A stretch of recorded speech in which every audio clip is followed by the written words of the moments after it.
இனியா சீரியல்ல நம்ம இனியாவையும் விக்ரமையும் யாருக்கெல்லாம் பிடிக்குமோ அவங்களாம் மறக்காம லைக் அண்ட் கமெண்ட் பண்ணுங்க. வாங்க வீடியோக்குள்ள போகலாம். நம்ம இனியா மட்டும்தான் கருப்பமா இருப்பா, நம்ம யாழினி கருப்பமா இருக்க மாட்டா. அது மட்டும் இல்லாம யாழினி இனி இங்க இருந்தா கண்டிப்பா ஹாஸ்பிட்டல் போவோம், செக்அப் போவோம், குழந்தை எப்படி இருக்கு, நல்லா இருக்கா இல்லையா, ஹெல்த்தியா இருக்கா இல்லையான்னு தெரிஞ்சுக்கணும் அப்படிங்கறக்காண்டி ஹாஸ்பிட்டல் கூட்டு போகணும்னு நினைப்பாங்க. அது மட்டும் இல்லாம அமுதா சித்தி அப்படின்னு சந்தேகப்படுவாங்க. அதனால இளங்கோன்னு இந்த ஊர்ல இருக்காத, யாழினி கூட்டு வேற எங்கேயாச்சும் வேலை விஷயமா போறதாட்டு பேர் அப்படிங்கிற மாதிரி நம்ம இனியாவும் விக்ரமும் பிளான் போட்டு கொடுக்காங்க. ஓகே அப்படி சொல்லிட்டு இளங்கவும் நான் வேற ஊருக்கு போறேன் அப்படிங்கிற மாதிரி சொல்லியிருந்தாங்க.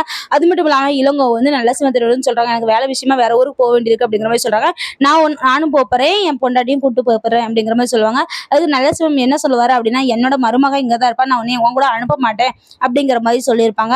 ஆனா நம்ம இளங்கோ என் பொண்டாட்டியை பிரிஞ்சு நான் எப்படி இருக்கிறது, நான் யாழினி பிரிஞ்சு இருக்க மாட்டேன், யாழினி கூட்டு போவேன் அப்படிங்கிற மாதிரி சொல்லியிருந்தாங்க. ஓகேட்டு ஒரு வழியா நம்ம நல்ல சிவம் சொல்லியிருந்தாங்க.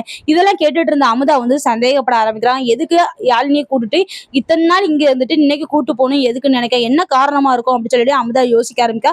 அதனால அமுதாவோட பிளான் எல்லாம் பயங்கரமா தான் இருக்கு. என்ன பிளான் அப்படின்னா, ஒரு குடுகுடுக்காரனை வீட்டுக்கு வர வைக்கிறாங்க. அவரும் நல்ல காலம் பிறக்குது நல்ல காலம் பிறக்குது அப்படின்னு சொல்லிட்டு இந்த வீட்டுல உள்ள பொண்ணு கர்ப்பமா இருக்கு, அது மட்டும் இல்லாம அந்த பொண்ணு பரதேசம் போகுது அப்படிங்கிற மாதிரி பேசுறாங்க. அதை கேட்ட நரசிம்மன் ஷாக் ஆகுறாங்க. ஐயோ, நம்மளோட பேரனுக்கு எதுவும் ஆயிருமோ, அந்த பேரன் நல்லா இருந்தா தான் நம்ம வாழ்க்கை நல்லா இருக்கும், அது மட்டும் இல்லாம நமக்கு 100 ஆயுஸ் கட்டியா இருக்கும் அப்படின்னு சொன்னாங்க. இல்லாட்டினா நம்ம பேரன் நல்லா இல்லை அப்படின்னா நமக்கு உடல்நிலை பாதிப்பு வரும் அப்படின்னு சொல்லி ஆல்ரெடி குடுகுடுப்புக்காரனை வச்சு நம்ம அமுதா ஒரு டிராமா போட்டால, அதெல்லாம் நம்ம நினைச்சிட்டு இருக்காரு. நம்ம நல்ல சும்மா அது டிராமான்னு தெரியாதனால அதெல்லாம் நினைச்சிட்டு இருக்காரு. இப்பவும் டிராமா தான் நடந்துட்டு இருக்கு. நம்ம யாழினி வேற ஊருக்கு போக கூடாது, நம்ம யாழினி இளங்கவும் வேற ஊருக்கு போக கூடாது அப்படிங்கறக்காண்டி அமுதாவோட பிளான் தான் இதெல்லாம். அமுதாவோட பிளானை பத்தி நம்ம இனியாவுக்கும் விக்ரமுக்கும் தெரியணும் அப்படின்னு நான் நினைக்கிறேன்.